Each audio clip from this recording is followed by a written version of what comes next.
Okay.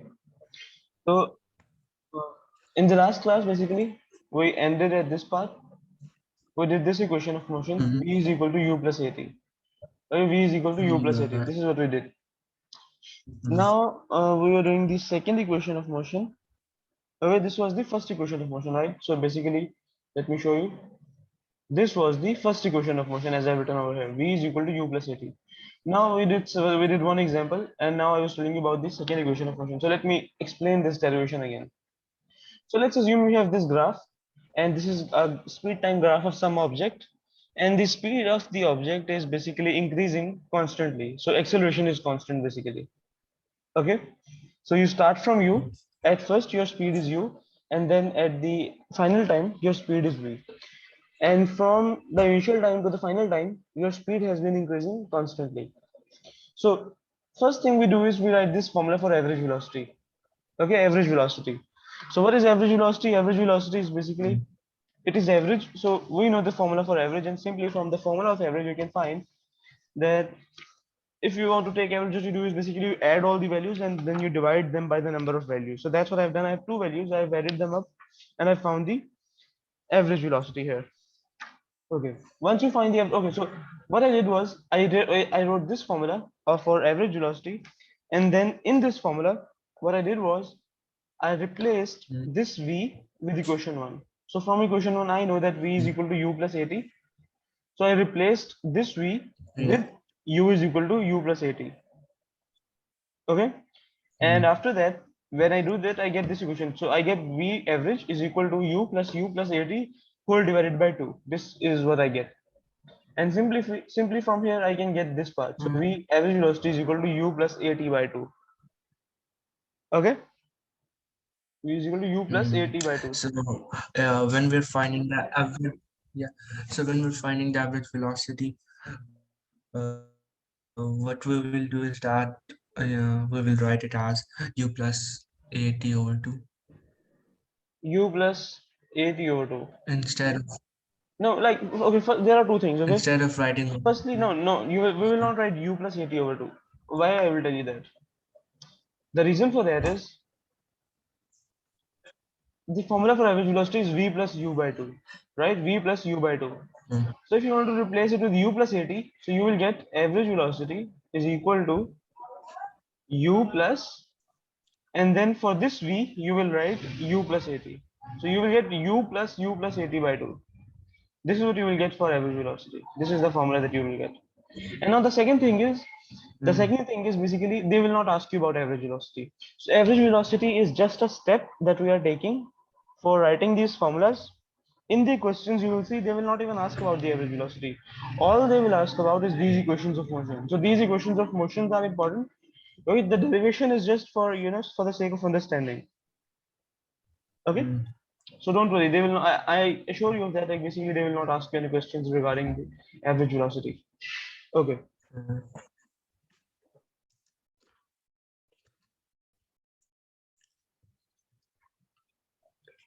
Okay. So when finding the velocity, we will write u plus at. When finding the velocity, yeah, v is equal to u plus at. Yeah. So we can apply it for the final velocity, but not for the average velocity. Okay. Now let's. These are the two equations. Okay. Now in this part, so we know that the distance under the graph, if I have a straight line graph like this, like the average velocity graph, which looks like this blue line, if I want to find the distance is basically area under this graph, right? And to calculate area, this is a Mhm. rectangle. To calculate the area of a rectangle, I need to multiply its sides. So I will get V multiplied by T. You see V average multiplied by T. This is what I have done. And in the next step, what I have done is if I've multiplied this equation of V average with T. So this U gets multiplied by T, this becomes UT, and this AT becomes AT square because there are two T's now. And this is the final equation. So S is equal to UT plus AT square. This is the final equation that you get. Okay? UT plus half And AT square. as oh shit. Okay? Yeah. Alright. Okay. So now let's look at the next part now. And wait, can you say it again? Which part? The last part about the distance. Okay, I will say it again. So distance is basically this area under the curve, right? This area under the curve, like this. This is the distance. And the thing is, we know this area under the curve is basically this V into T, because this is a rectangle, right? And the formula for the area of rectangle is basically length multiplied by breadth, basically. So this is basically, you can say this is length, and you can say this is breadth, you can say. Okay. And so if you Mm. multiply them, this is L is basically equal to T. This is basically equal to T, and this is basically equal to V average. So you will get V average multiplied by T. Mm. And when you will multiply this expression of V average, so what you will do is you will multiply this expression with T.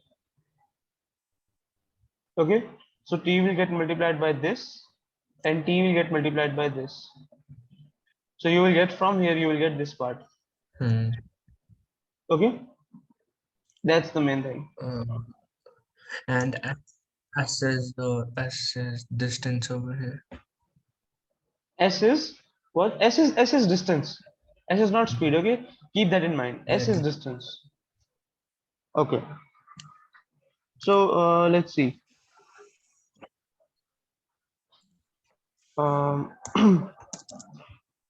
these are the first two equations of motions. Now we have the last one left. Okay.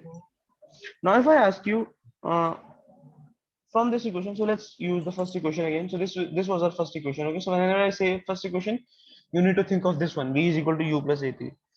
So let's look at this equation again and rewrite this equation in terms of time. Okay. Mm. So let's say, what's our equation? Our equation is basically V is equal to U plus AT, right? And if I rewrite this in terms of T, I will get T is basically equal to, wait, T is basically equal to V minus U divided by A, right? Mm. Yeah. Now we will use this second equation. So we will put this into this equation. So I will write it over here. I will write a couple of things. So give me a minute. Okay. So what we have done up till now is from equation one. So from equation one, we have found this, and then put this value of t in equation two. So in equation two, we'll put this value. So let me show you. Mm. So equation two is s is equal to ut plus half at square, right? So this will basically become 2t plus 1. s will remain as s, Yeah. distance is equal to u times, wait, u times, instead of writing t, we will write v minus u over a. I am replacing t with this, right? And then plus 1/2 a, there is t square now. So this will become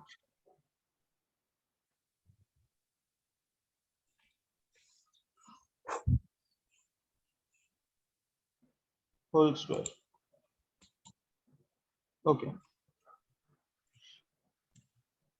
Now, what's next?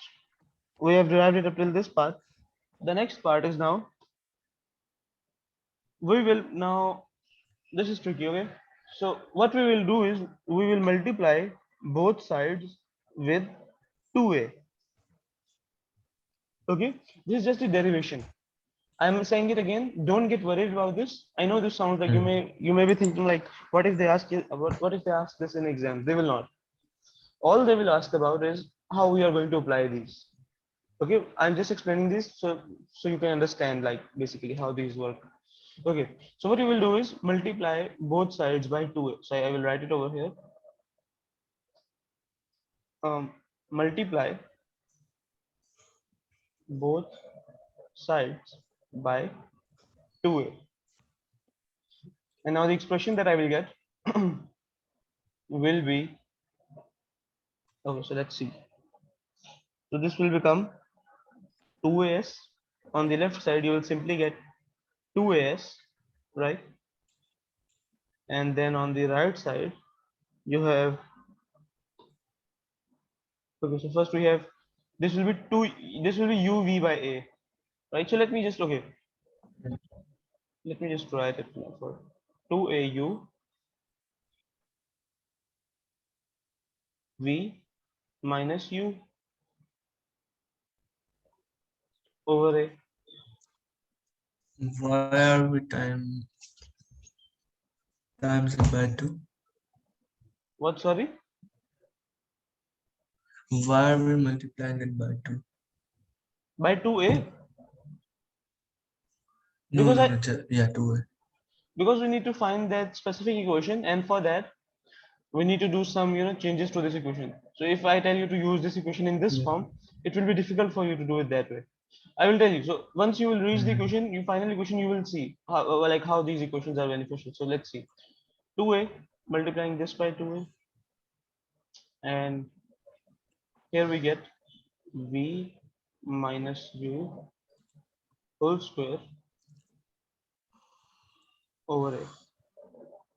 This is divided by a. Okay, so now we will cancel some terms. So let's see what can we cancel. So this a and this a will cancel out. This a and this a will cancel out. This 2 and this 2 will cancel out. Okay, and let's see what we get. So we are now left with, yeah, wait. We are left with these terms.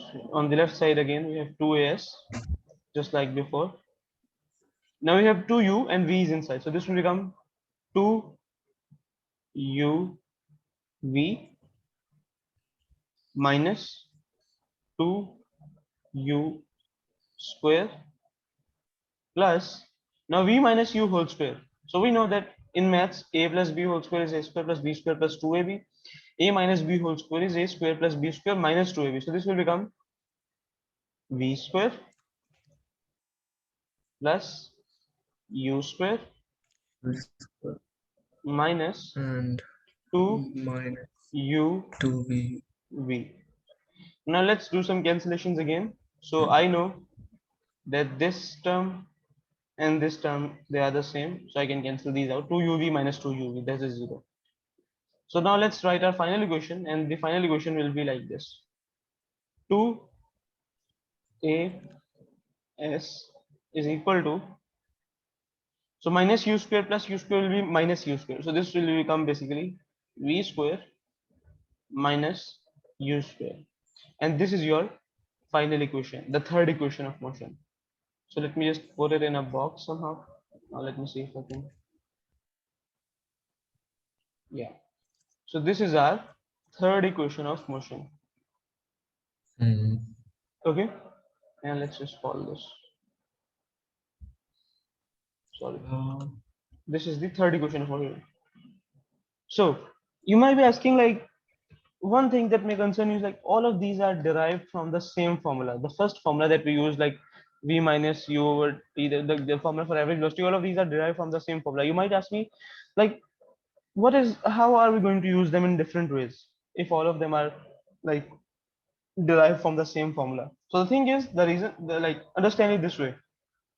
This equation, if you have, let's say, it deals with four variables: acceleration, distance, initial velocity, final velocity. This equation or deals with time. It does not deal with final velocity. So let's say if they ask you a question in which final velocity is not given, but they have given you time along with the other variables, you can use equation 2. But if they have not given you time, they have given you final velocity, then you can use equation 3.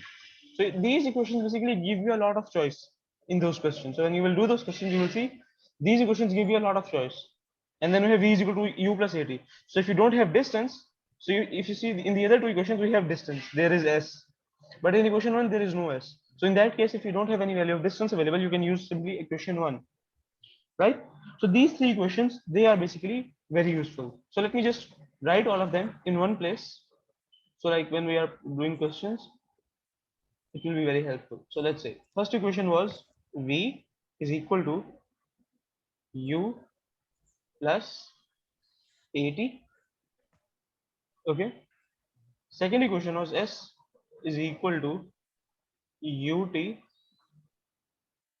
plus half at square. And then the third equation is 2as is equal to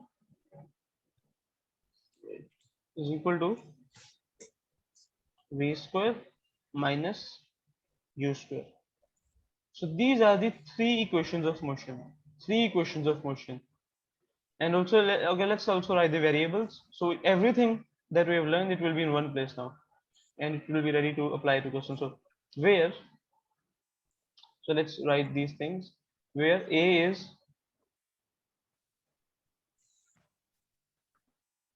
small f, wait. Let me see if I can.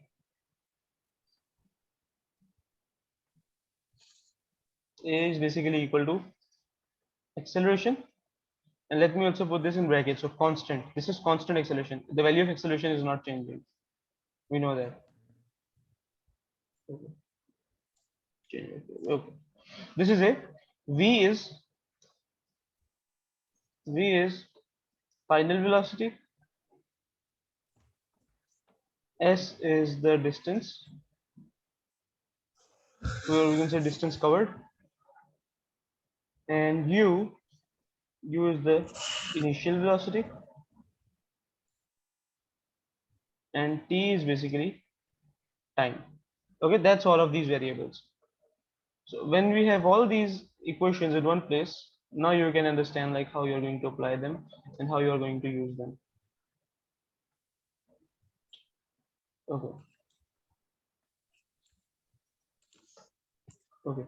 So okay. Anything you want to ask related to this? So in total, there are three questions of Yep, motion. 3 questions. Yeah. Total 3 questions, and this is basically the summary of these equations. So you will need this information most of the time.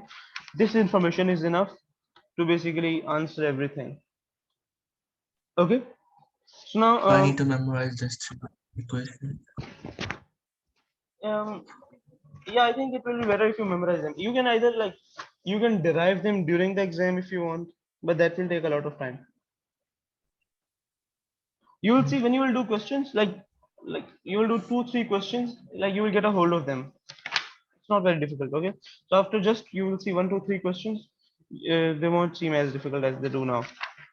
Okay, now yeah, there is this.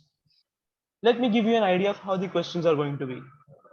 So in this chapter, we are going to be dealing with parabolic motion. So what is parabolic motion? So let's say, let me move down a bit. So the questions are going to be like this. So let's say you have a bowler, let's say, and the bowler, let's say from this point, throws a ball, and the ball follows this path, right? If he throws the ball like this, the ball goes like this, and then it lands at this point, let's say.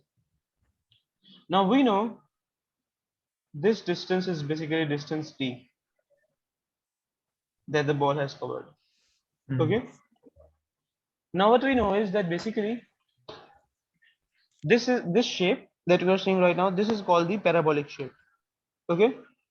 And when you throw the object, what's happening is basically you are giving it velocity in 2 directions. So there is first this direction, you are applying force on it upwards. Okay, that's what you are doing. And the second thing is you are applying velocity in this direction, so it moves forwards. So by applying velocity in these 2 directions at the same time, so basically when you throw a ball, that's what you are doing. Okay, so if you have ever played basketball, this is what you do in basketball basically. When you throw the ball upwards and forwards, you apply it, you apply the force basically in 2 axes, a vertical axis and a horizontal axis. So they will give you 2 components of forces, right? They will give you 2 components of forces, and then what you will do is like from there you can see this component, this component is changing, right? because there is an acceleration over here. Like when even if I throw the ball, even after that there is an acceleration. The gravity is pulling it down, right? The gravity is applying a force over it, due to which there is an acceleration. So in this axis there is an acceleration. Okay. However, or on the horizontal axis, on this one, after you throw it, there is no force anymore that is being applied. After you throw it, there is no force being applied on it anymore. So Mm. if I were to draw two graphs, let's say, for this vertical velocity and this horizontal velocity, the vertical velocity graph will look like this. So at first, your vertical velocity will be high, then you will basically drop to 0, and then your height, it will basically, no, I think it will be like this. Yeah. Okay, let me show you. So if you were to draw like for the vertical component, it will be like this. Why like this? Let me tell you. So in this portion, if you see over here, at this point, the velocity of the ball was very high, right? As we see, the velocity is going down. Okay, this is velocity. This is time. Velocity is going down with time until it reaches 0. So 0 is at this point. At this point, the vertical velocity is 0. It is still moving forwards, but at this point, it has momentarily stopped. Think about it. So basically, the ball was going upwards before it, and the ball is coming downwards after it. So between going upwards and coming downwards, there is a point when it is not moving at all. Do you get this point? It cannot like basically straight, you know, it cannot like basically go from this point to this point without crossing this axis. So it has to cross the central axis somewhere. So what happens is it Yeah. starts from a high velocity, the velocity goes down to 0, and then after that its velocity increases but in the opposite direction. So first it was moving upwards, now it is moving downwards. So that's why the velocity is now in the negative axis, below, like below 0 point. So this is 0 point, the velocity is now below 0 point. Okay. However, Yeah. so let's call this for Vy. This is for the y-axis. This is for the y-axis. Now for Vx, what will happen basically? So if you have any idea about it, so the thing is, I told you there is no acceleration being applied on it, right? There is no force being applied on it. So basically, Vx will remain the same. So if you throw it with like, let's say 5 meter per second, 5 meter per second speed, the graph will be like this. Because it is going forward with the same speed. There is no force that is pushing it back. In reality, there is air resistance, but in physics, like we assume it to be negligible in A levels mostly. Okay, you will assume it to be negligible. So you will consider that there is no air resistance, and you will say there is only acceleration, which is only affecting the vertical component of the speed. The horizontal component of the speed, that is not being affected at all. Okay, clear? Clear. Okay. So let's clear this after we've done this. So I will add just one statement over here. I think that will be enough, and I will tell you what we'll do after that. So this chapter deals with 2D motion parabolic. So 2D motion. So let me explain what does dimensions mean. So basically, one dimension is basically like this, one line. So if you can either move up this line or down, right? You cannot move like in any other direction. In two dimensions, you have something like this. You have two axes, two perpendicular axes, and you can move in this whole space. So basically, if you ever see cartoon or anime characters, they are two-dimensional characters. In three dimension, you have this component that is coming out of the screen. I cannot draw this on the screen because my screen is two-dimensional. But in reality, you can assume like basically there is this component that is coming out, and there is one that is going inside, right? So basically, there are total three dimensions. So this is the same one basically. The one that goes inside like this. There are a total of three dimensions. Okay, you will study 3D motion later too, but this chapter for now you are only dealing with 2D motion. Okay, this is 2D motion. Mm. Okay, and All right. why is this 2D motion? Because like when you, let me give you that example again. So when you throw a ball, it is moving like this, right? So you are throwing the ball in two directions. So one in this axis and one in this axis. There are two axes that you are using that this ball is passing through. So that's why we say it is 2D. There is 3D, but there is no like humans basically. As humans, we cannot experience 4D. We don't know if it exists or not, but we cannot experience it. Okay, because we only experience 3 dimensions. So that's why if you see any measurements in nature, they are only like length, breadth, and height, like that. Like if you take a rectangle or any shape, or any shape, if you take, you maximum dimensions that you can find is 3 basically. Okay, so there might be some 4D creatures, but we don't know. That's all we need to know for now. Okay, so this chapter is basically for 2D motion, and this deals with parabolic motion. Okay, I think we should start with the questions now. So let me see if I've missed anything. So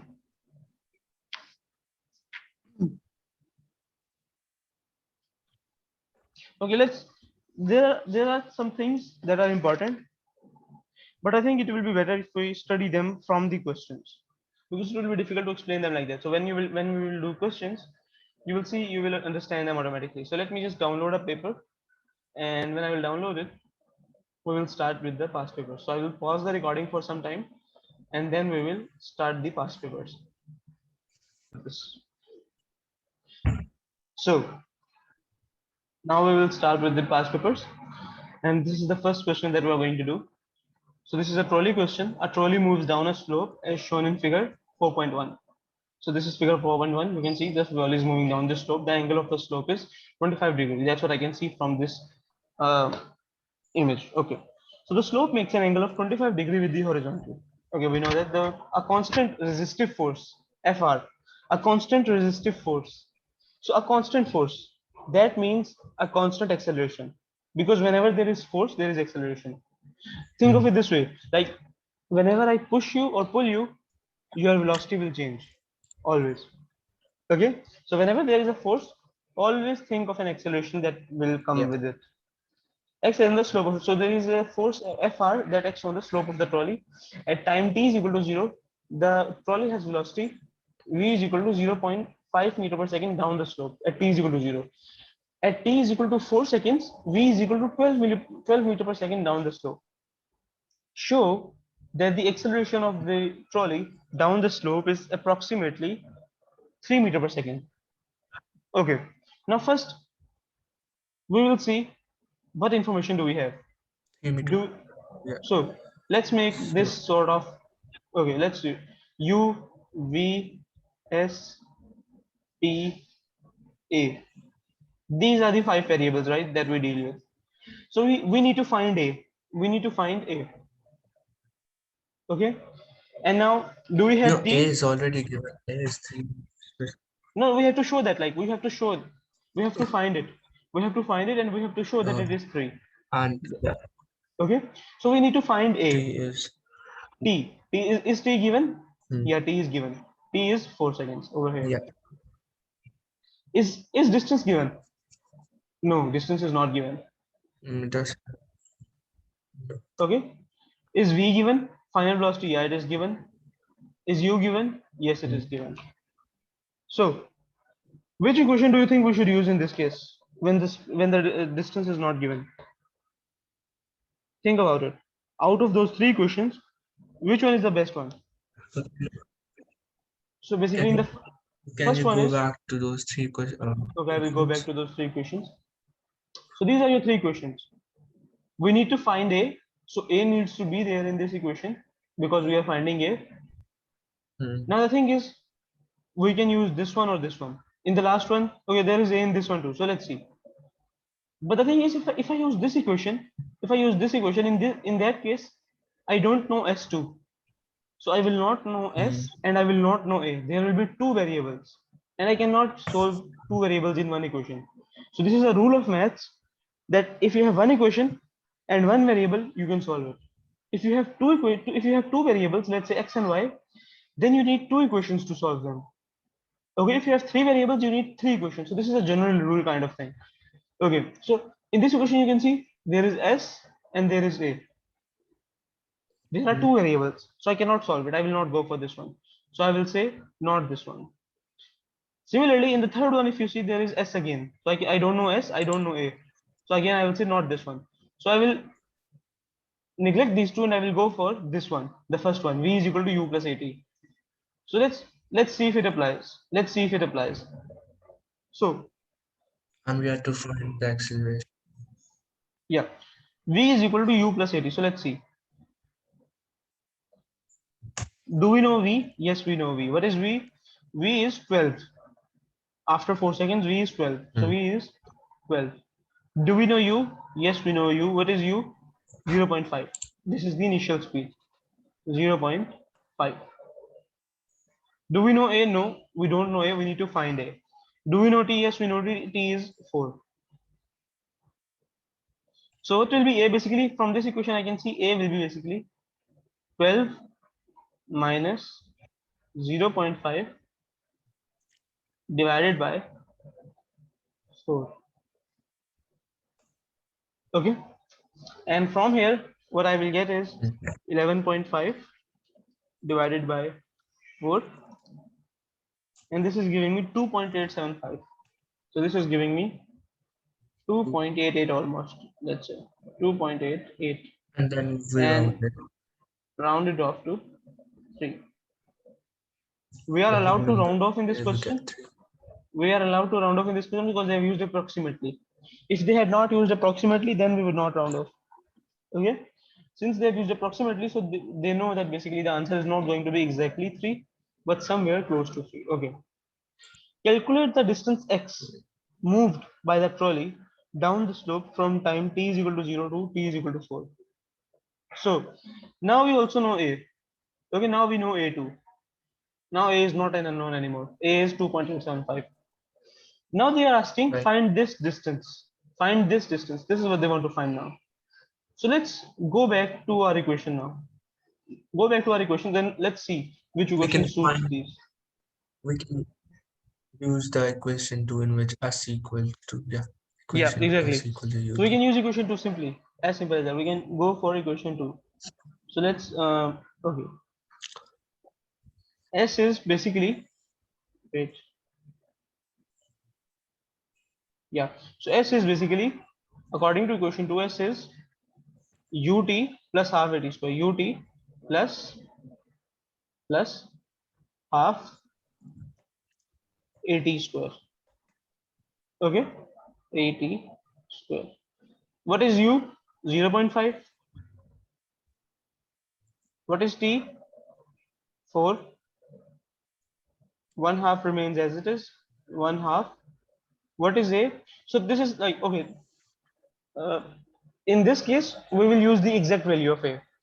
In calculations, in your formulas, never change the values. So only round off when you are close to the answer. So when you have the answer, the final answer, then round off. But when you are working, use the exact values. Because if I use the wrong value here, the answer may change by a lot. So I don't want that. And this is 4 square. This is basically equal to s. From here, I will find s, and s is coming out to be, so let me calculate, 4 square multiplied by 2.875 divided by 2 plus 2. This is coming out to be 25 meters. 25 meter. So x is 25. 25 Okay, so that meters. will be my answer. So on figure, so this is tricky one. On figure 4.2, sketch the variation with time of distance x moved by the trolley. Now think about this, okay? So if I ask you to find the speed time graph, so this is t over here and the velocity is over here, right? Let's say this velocity, this initial velocity is u and this final velocity is v. So if I ask you to find the speed time graph, you will give me a graph like this, right? And this will be, this mark will be at 4 seconds because t is 4 seconds, v is basically equal to 4 at 4 seconds, okay? Right? This will be the speed time graph. Now the thing is, Let's say this is a 25-meter mark over here. So we know that at 4 meters, at 4 seconds, the distance covered will be 25 meters. We know that, right?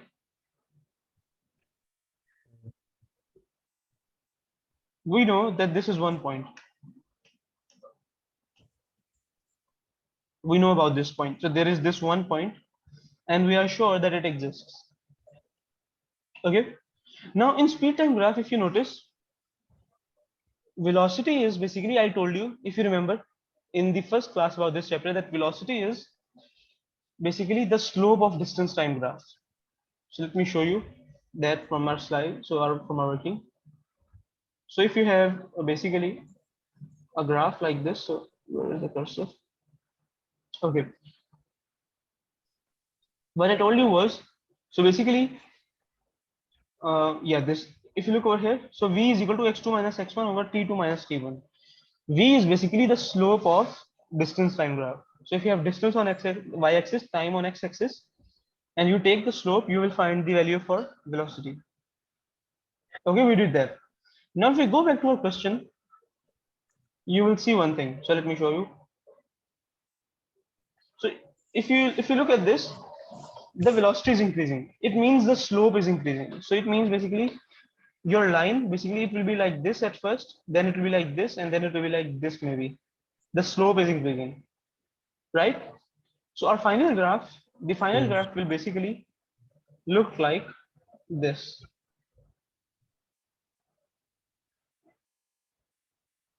Okay, Yes.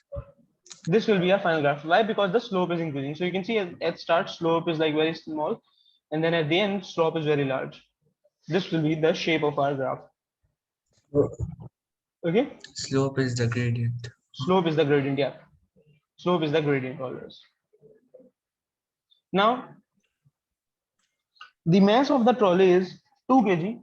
Show that the component of the weight of the trolley down the slope is 8.3 Newton. Show, okay, this is from the first chapter. So let's do this one. This is very tricky too. Show that the weight of the component, show that the component of the weight down the trolley of the trolley down the slope is 8.3. So first thing we need to do is, what is weight? Weight is basically mg, right? So let me show you. Mm. So if you have a trolley that looks like this, there is weight is being applied in this direction, right? And this is mg. mg. Okay. Now, if you notice, if I break it down into two perpendicular components, one component will be like this, and the other perpendicular component will be like this. Okay. Yeah. And this angle, okay, let me see. Yeah, this angle over here, this will be theta. This angle will be, let me put Mm. this with an arrow. This angle will be theta. Yeah. Okay. And theta is basically what? 25 degrees. We know this from the first chapter, that this side, let's shade it with blue. So this side that is with this theta angle, this is basically equal to what? This is equal to mg cosine of theta. Cosine of theta. What is mg? Mg is this total weight. Okay, so when you have, like, let's say you have a vector like this, a, if you remember this part, I told you, like, if you have any vector like this a, and this angle is theta, and you break it down into two components, so one component is like this and the other component is like this. So this component with the angle, Mm. this is always a cos theta, and Cos this theta. component is always a sin theta. Yeah. So similarly, mg is the total weight. So mg is a vector Yes. that is being applied downwards. So this angle mg cos theta, this is with the angle, so this is mg cos theta. And similarly, this angle that is like away from this like this theta angle, that is basically what? Mg. This is basically mg sine theta.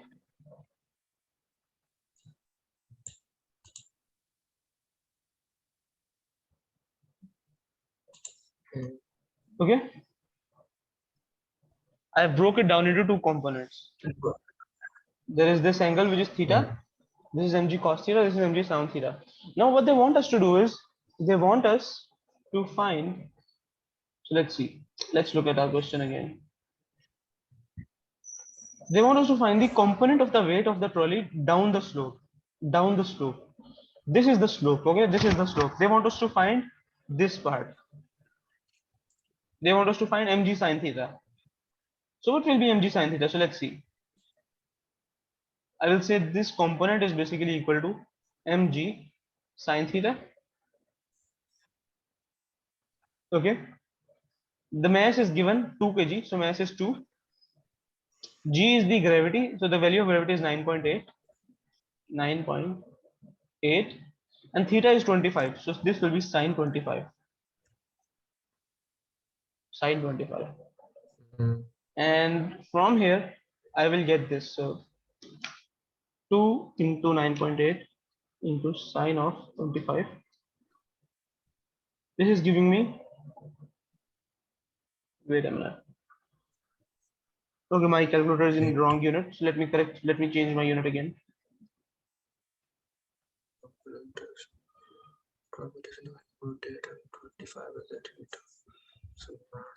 So sine 25 multiplied by 2 into 9.8. Yeah, so this is giving me 8.28 is equal to 8.28, and this can be, as you can see, easily rounded off to 8.3 Newton. Okay, so this is 8.3 Newton. Clear? Is this part clear? Yes. So in the next part, they are asking something that we'll study in the next chapter, resistive force. This uses a concept of dynamics. This uses this equation. So F is equal to ma. This equation is being used in this one. We will study this in the next chapter. So for now, we will skip it. Okay, for now we will skip it. But you know, I think this is pretty basic. F is equal to ma is pretty basic. So let me go ahead with it. So should I do it or not? Okay, let's do it. You can go with So it. there is this concept that is called as net force. So basically, if you are like standing over here and you have a couple of forces, so let's say one is acting in this direction, one is acting in this direction, this is 4, this is 8.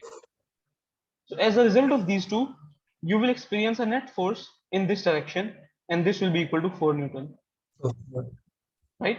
Yeah. This is very intuitive.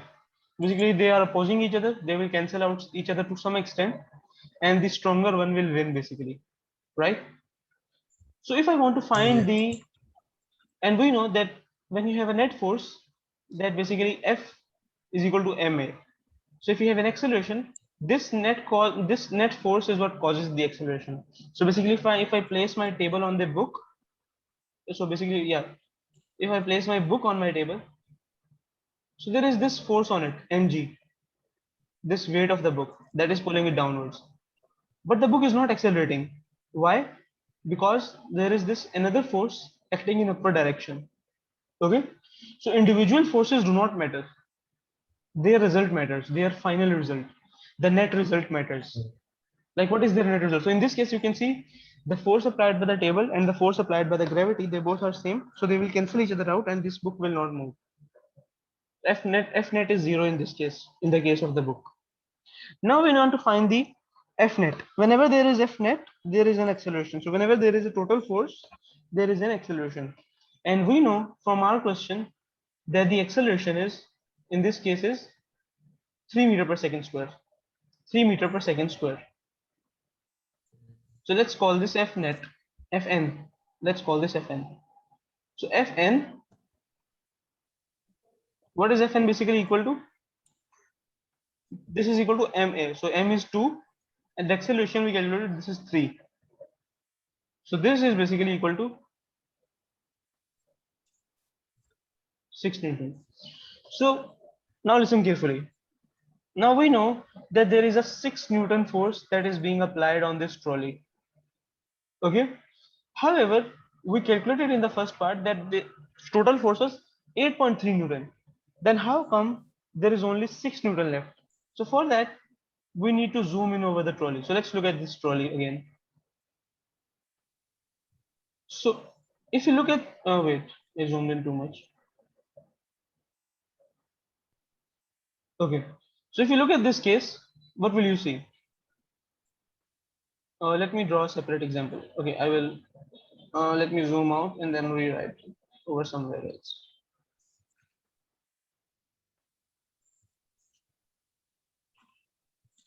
Okay, so if you have this trolley, what you will see?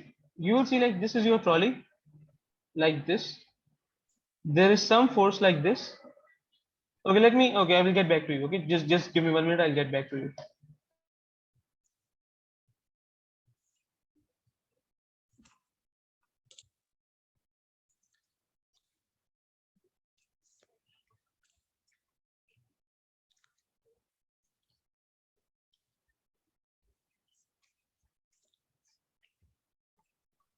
Okay, so where was I? Okay, I was telling you, so basically if there is one force in this direction and there is another force in this direction, what will happen basically? They will cancel each other out to some extent, and the final force will be there in the direction of the stronger force. So you can see this 8.3 Newton is basically the total force that is being applied in this direction. And there is some force, restorative, resistive force basically, that is pulling it back. That is like this. That is opposing this motion. That's why it is called resistive force. It is resisting the motion. And due to the result of these two, what I will get is basically, I will get this equation now. So I will now write this equation. I will get this 8.3 minus Fr, and this will be equal to what? This will be equal to 6 Newton, because 6 Newton is the resultant force. Right, let's call it 6. So Fr will be basically equal to 8.3 minus 6, and I will get basically this expression that Fr is equal to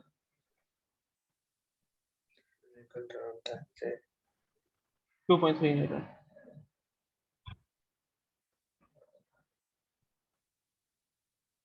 Okay, clear? How did you get 6 newtons? Why is the total 6 Newtons? Because we calculated. So basically, F net is basically equal to mass times acceleration. This is F net. We know the acceleration. We know the final acceleration. So from there, we can calculate the total resultant force. And this came out to be 6 Newton. And 8.3? 8.3 is this force, basically, this part of the force. Oh. Okay. So 8.3 is being applied in one direction. Fr is being applied in opposite direction. So I will say 8.3 minus Fr, because Fr is opposing it. So I will subtract Fr. So 8.3 minus Fr, this is giving me 6. Okay, so and from this equation, I can basically Got calculate Fr, and Fr came out to be 2.3 Newton. Okay. So I think we should stop at this point. Tomorrow, what I will do is we will do more questions of this chapter. Okay, we will do more questions of kinematics, and yeah, when we'll do enough practice, we'll move on to the next chapter, which will be dynamics. Okay, so I will stop the recording now. So wait.